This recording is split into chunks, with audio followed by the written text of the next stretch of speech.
Good morning everyone.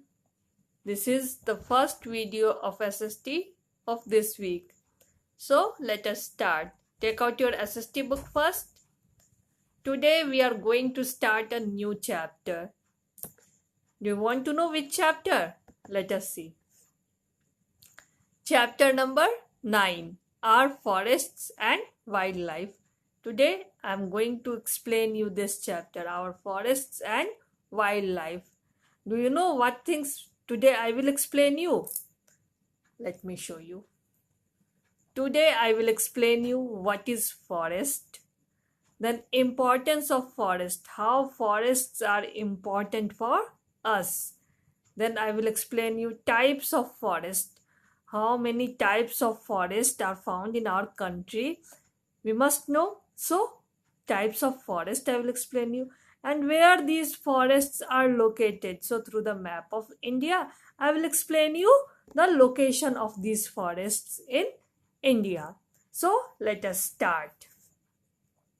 First, what is forest? A large area of land covered with trees and plants is known as forest. What is forest? A large area of land covered with trees and plants. Let me show you the forest. Yes, this is the forest. A large area of land which is covered with plants and trees. Now these plants and trees, anyone is going to just sow the seeds in the forest? No, these trees and plants grow there naturally. Okay, these trees and plants grow naturally in the forests. That's why it is known as natural vegetation. Okay, these forests are known as natural vegetation also, because the trees and plants grows in these forests grow naturally. Clear? Okay, by themselves. These plants grow in these forests by themselves. That's why it is known as natural vegetation. Now, do you know these forests are very important for us? Okay, these forests are very useful for us in many ways. These forests help us. Do you want to know how these forests help us? How these forests are helpful for us? Let us see. First, forests can control flood. Okay, flood, which is a natural disaster, isn't it? So these forests can control flood. How these forests can control flood? What forests do? See, forests can retain excess rainwater, prevent extreme runoffs, and reduce the damage of flooding. Okay, what it do? It just retain the excess rainwater and just prevent extreme runoffs, which reduces the damage from the flooding.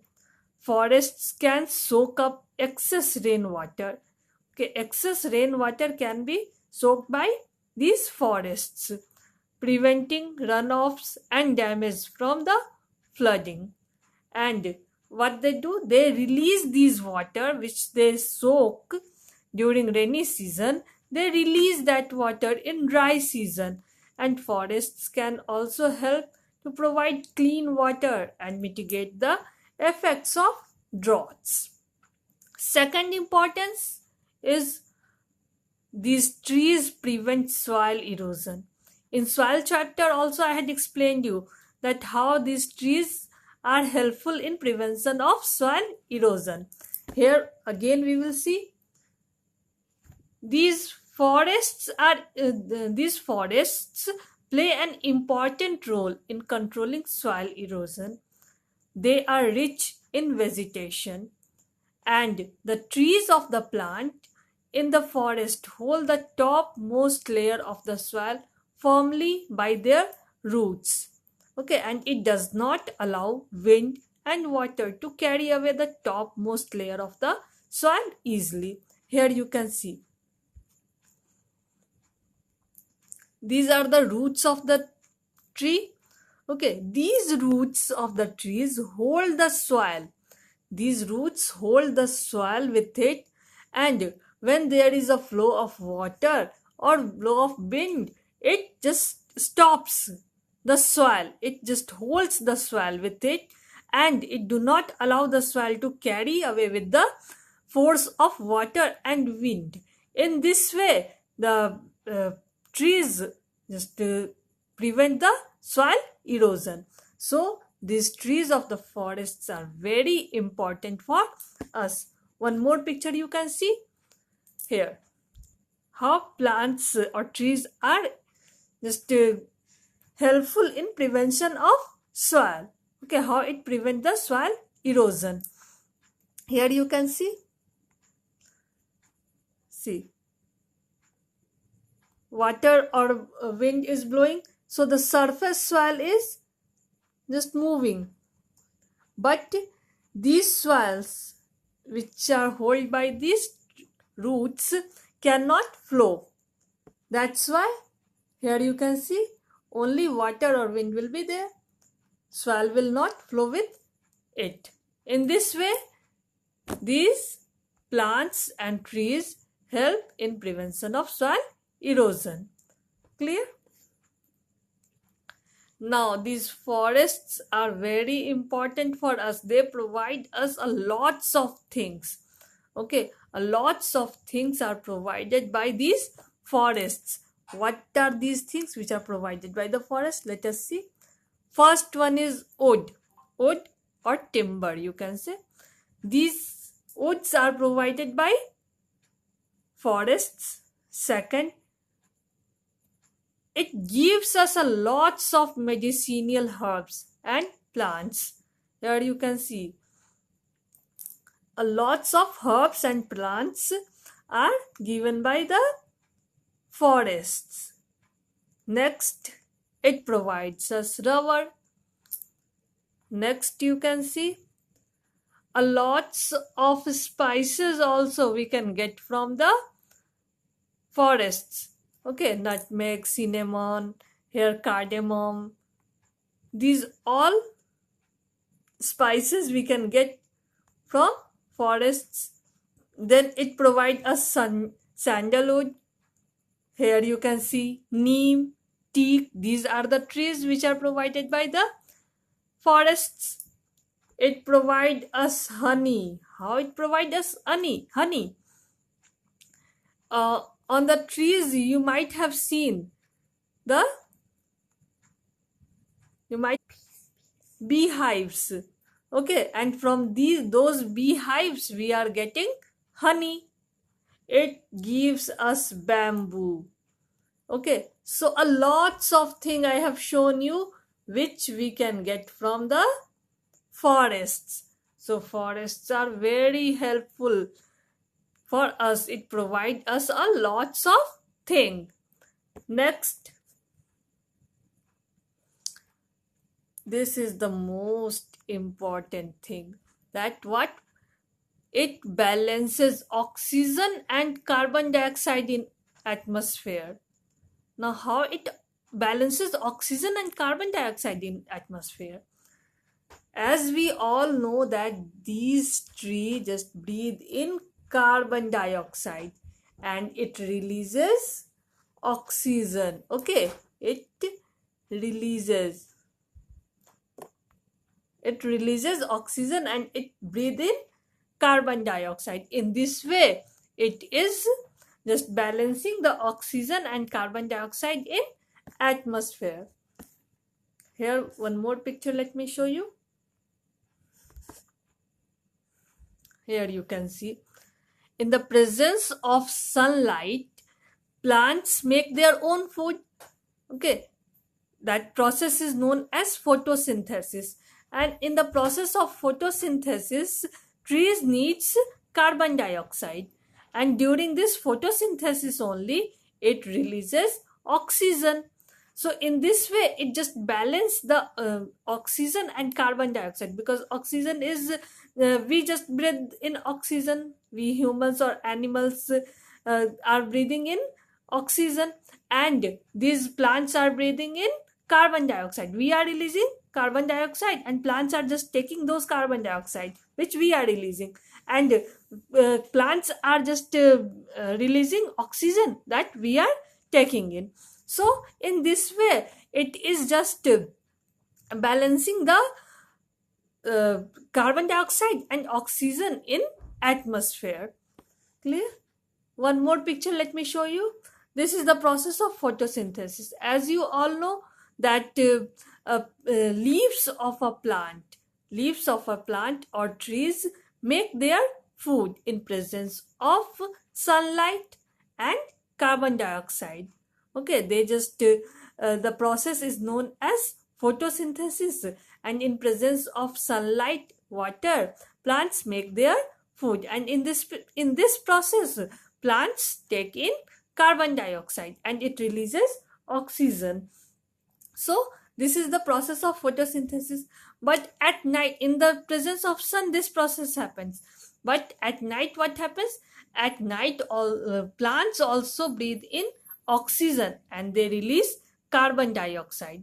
Just remember it, that at night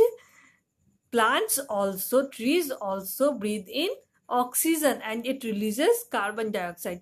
That's why our elders are telling us that don't go near the tree at night. The reason is that only at night plants are also breathing in oxygen and they are just releasing carbon dioxide. Next, these forests are helpful for us, as well as these forests are helpful for animals and birds also. Okay, they provide shelter to animals and birds. These forests provide shelter to animals and birds. Okay, many animals and lots of birds, varieties of birds and animals are living in the forests. Here you can see some animals are making their nests on the tree. Okay, some animals are stitching leaves and they are making their nests. Some animals are making the burrows under the trees. So many animals, a variety of animals and birds are living in the forests. So these forests are the shelter for a number of animals. Okay, these are the importance of these are the importance of uh, forests. Now, types of forest in India. In India, many types of forests are found. Mainly 5 types of forests are there. Okay, these forests are, let us know, these forests are, first one is evergreen forest, tropical evergreen forest. Second one is tropical deciduous forest. Third one is tropical thorn forest and shrubs. Fourth one is mountain forest, which is also known as this coniferous forest. And fifth one is mangrove forest, which is also known as tidal forest. Okay, so these are the main forests. First one is evergreen forest, deciduous forest, thorn forests, mountain forest, which is also known as coniferous. Okay, coniferous forest.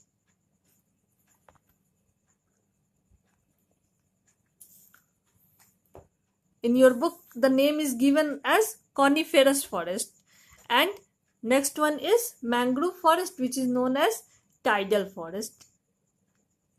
Okay, tidal forest and coniferous forest. So these are the main forests which are found in India.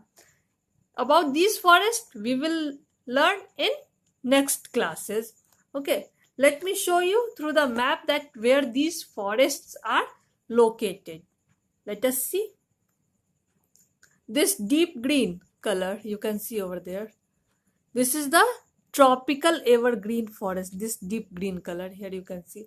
So the area, this whole area is covered with tropical evergreen forest.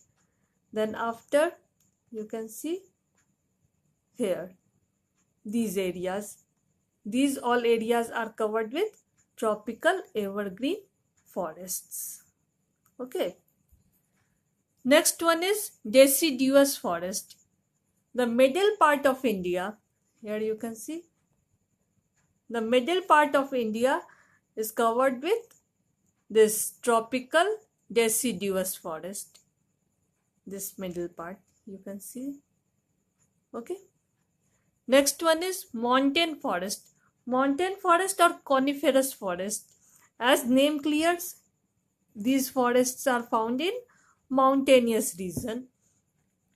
Next one is mangrove forest.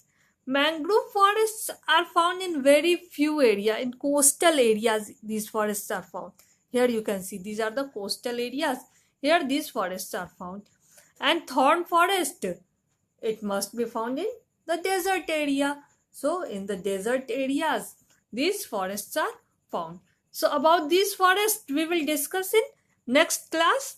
I will explain you about all these forests, that in which state these forests lies, and what are the main trees of these forests, what is the property of these forests. Everything I will explain you in next class. For this class, till there only. Bye bye. Thank you.